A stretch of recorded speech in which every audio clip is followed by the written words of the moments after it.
Welcome back on the VST channel, guys. My Xiaomi 14 Pro arrived and I believe it's a big thing. So what I'm gonna do in this video, I'm going to unbox this baby and also take it on a walk to test the cameras. Why do I believe that's a big deal? Well, first, technically that's one of the first phones with the latest Snapdragon 8 Gen 3. And you know, if you watch my video, Snapdragon are titling the 8 Gen 3 AI chip, so it should really come with a lot of improvements, not only in performance, but then also this baby has a whopping 3000 nits of a display. And remember, the most interesting part is, besides performance and display, is on the back of the phone, which is the camera. Why is this again a big deal? Well, this phone came with a surprisingly odd decision by Xiaomi to not use the 1-inch sensor that we had in the Xiaomi 13 Pro and the Ultra. Instead, it was replaced by a 1/1.3 inches sensor, 30% smaller, and they call it the Light 900. The Light 100 sensor is apparently made by OmniVision. It's the OVX 9000, and it's even weirder because it's actually a custom built chip between Xiaomi and OmniVision based on an older sensor. Yes, you heard that correctly. This is a custom version of the OV50H sensor, again produced by OmniVision, that was used in other phones such as Huawei's and Motorola's,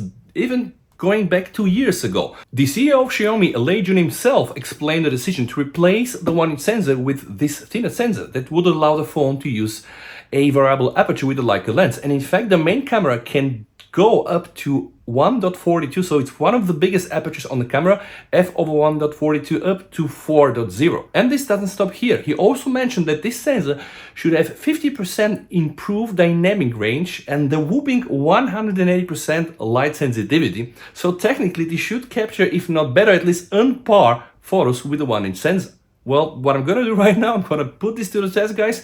And if you like content like this, if you like Samsung and Apple phones tested, you're more than welcome to support the channel. Now I'm gonna get going and you please watch the full video. Oh, and I forgot, this baby comes with HyperOS. So I'm really hyped to test the HyperOS, which is the spiritual and technical successor of MIUI. Okay, this time let's start. Let's start with the unboxing experience, and first let me show you Snapdragon 8 Gen 3 high-res audio and of course a valid IP68 rating. Now this is the version with 12GB of RAM, and yep, without any further ado, guys, let me open this.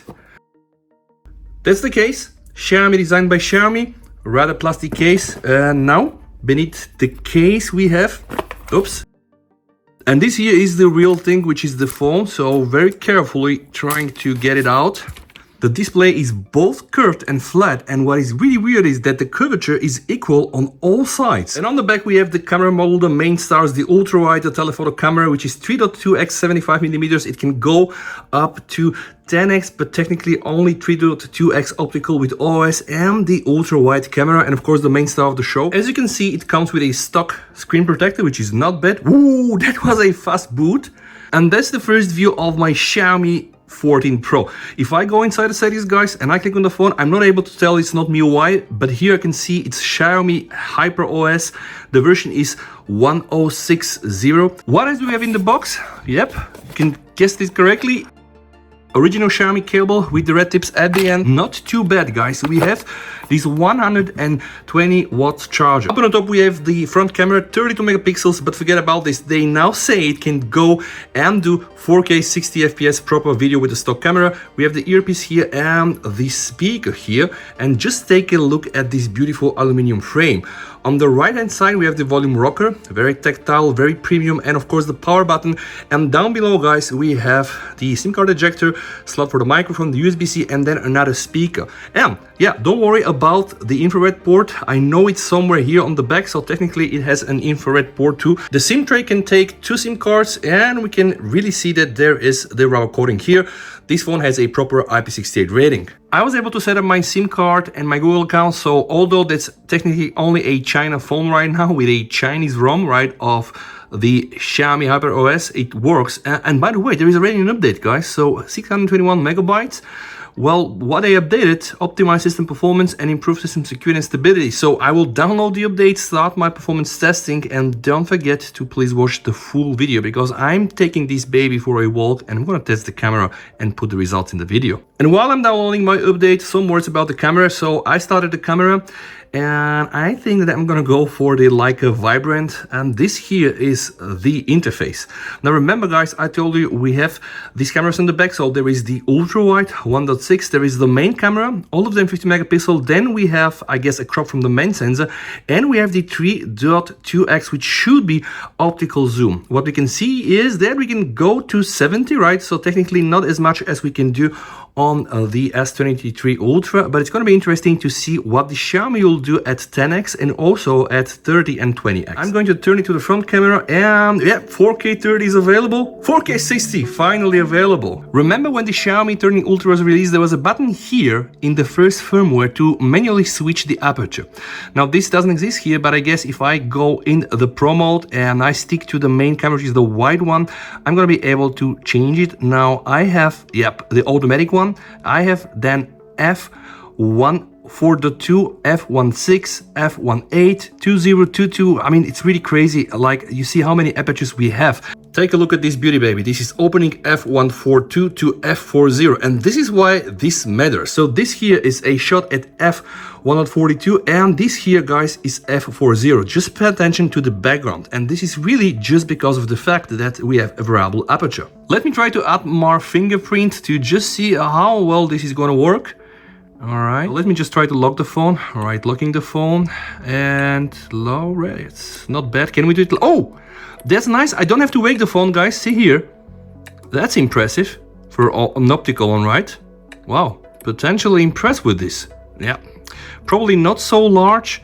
So if I go like this, no, probably needs still to be in that area. But I think it's impressive for an optical fingerprint scanner. And now let's start some fun activities, guys. I am already running the GeekBench 6 on my S23 Ultra. I'm gonna put it there. And before we start the test here, we want to check the information with the device info. 12GB LPDDR5X, and the flash is UFS. I think it's UFS 4.0. If we go to the SoC, boom, the main star of the SoC, 8 cores, remember? So big little like 4 setup. We have 1 core running at the whooping 3.3 gigahertz, 2 cores running at almost 3 gigahertz, another 3 cores running at 315 gigahertz, and 2 cores running at 2.26 gigahertz. So it Cortex X4, the big core, then the middle ones are A720, and then we have one Cortex A520, 2 of them. So I'm inside the display, and I need to go into display and brightness. Screen brightness. This is interesting. Refresh rate is the default, recommended, okay, and I can go custom and I can select 60 or 120. So let me just keep it to default, but I want to change the display resolution, and I don't know why these brands, even Google and Samsung, doing the same. They just keep it stock FHD. No, sorry, I want to use TWQ HD Plus, 3200 by 1440. 120 Hz, Dolby Vision, HDR10, LG, and HDR10 Plus, and yeah, I mean, this is really what it is. And by the way, speaking about brightness, guys, remember this phone can or should go up to 3000, which is already interesting. So I'm gonna put it into the sun and test it. I'm gonna do this right now. Let me quickly do an HDR 4K 60 FPS test on both phones. All right, this is how it's gonna look like, I guess, in full bright mode. And it's interesting to see somehow the picture from the S23 Ultra seems to be brighter, and this on first glance, now directly facing the sun. I'm now back in the display settings. If I kill the auto brightness, I can see that there is an option for sunlight mode. Expand the brightness range and adjust the brightness accordingly under direct and bright conditions. So this time I am going to keep the auto brightness turned off. But let's repeat the test now with this new mode switched on, and I certainly have the feeling that the S23 Ultra is still pumping more, and I hope that Xiaomi can address this with some software updates, because I have a feeling that this marvelous display here on the Xiaomi 14 Pro isn't pumping all the juice that it has. You can just see how saturated the colors are on the S23 Ultra, and we see that the image on the 14 Pro is a bit duller. 38, I can feel the phone hot in my hand already, guys. So 38, yeah, 35. So probably not 40, right? Yeah, almost 40. So I want to give the Xiaomi 14 Pro another chance to shine here, and I'm playing a 4K 60 video which doesn't have HDR. So honestly, right now I think there are more close, which is a good thing to see, right?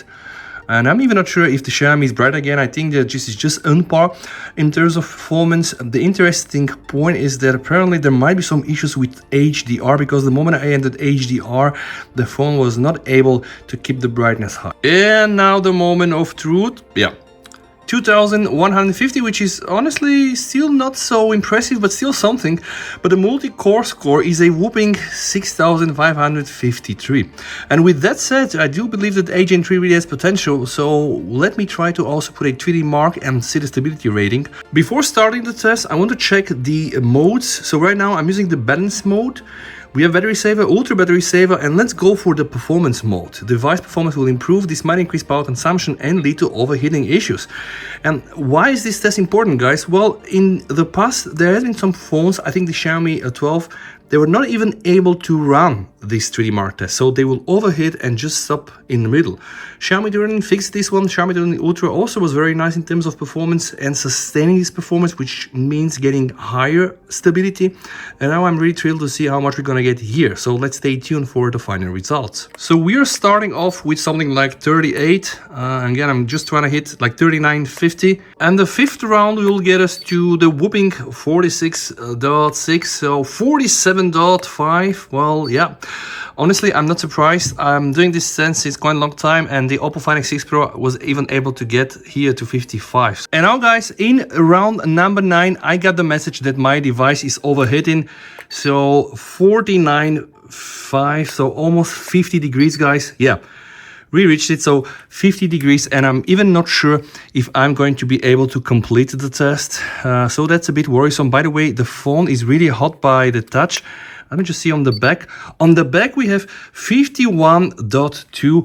So I really want to abort this because I'm just afraid that something bad will happen on the phone. Sorry about this. I don't want to compromise the phone and kill it. It's a very expensive phone. So I will probably redo the test with a balanced setting. So 51 Celsius is already too much. 120 watt max. Now, there are some indications that the phone actually takes 90, but you can just see how smooth it goes. Yeah, it's really something that I would love to see on iPhones and on Galaxy phones. It's time to test the 5G performance. So honestly, I'm impressed so far with the 5G. I've been able to download some applications straight over mobile, and it wasn't that bad. So we are about to hit 500. Oh yeah, pass. Now let's check some photos. This is shot on the main camera, 2x, again, main camera. Now going to the 3.x optical camera, up to 5x, which is hybrid zoom, and it's not that bad, up to 10x, which is still very usable, and this here is the maximum of 70x. Now starting from the ultra wide camera, going back to the main camera, color consistency is quite nice, going to the 2x, from the 2x going to the 3.x optical zoom, and then I'm gonna show you again 5x and 10x, which is very usable on this phone, and then the 70x, which is not so nice but still there. One more shot on the ultra wide main camera. Please check all the colors and the rendition. The 2x crop, which looks also fantastic, 3.2x zoom camera down to the 5x, and then one more time the 10x, which is almost a crisp image, and then 70x, which is not that good compared to the S23 Ultra.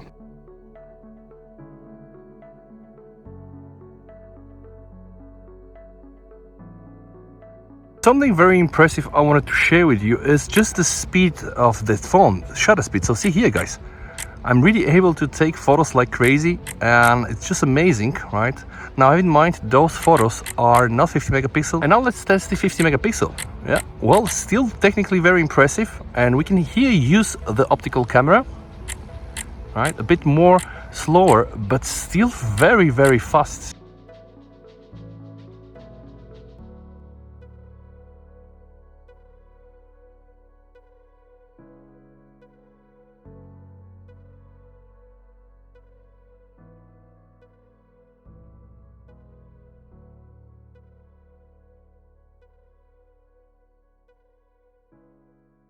Some more shots starting from the ultra-wide camera, going back to the main camera. The main point of seeing all these samples is to analyze the accuracy of the colors.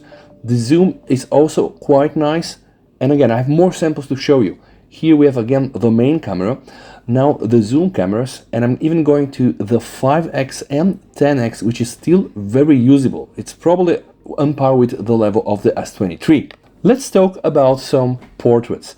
Those are front camera portraits, and we see that the cutouts are rendered very correctly. Let's check the back camera, starting with the 35mm portrait, the 50mm portrait, then also the 75mm, pay attention to the cutouts, the 67mm, and then the soft focus, which is 90mm, and also the full body portrait.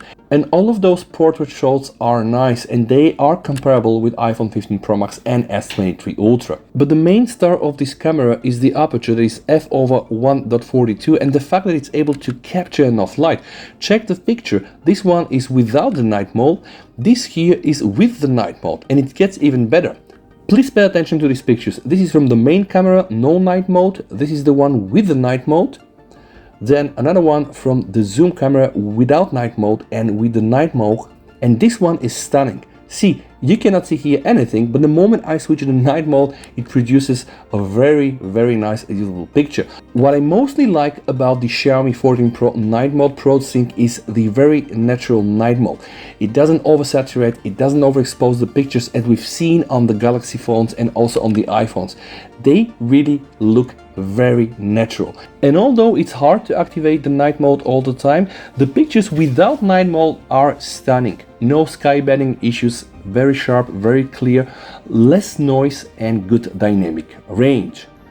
This is our 4K 60fps video on the front camera on the Xiaomi 14 Pro, and I'm very happy to report that it's for the first time since a while at least we have 4K 60fps on the front camera, and I'm gonna do a stabilization test. So electronic image stabilization on the front camera.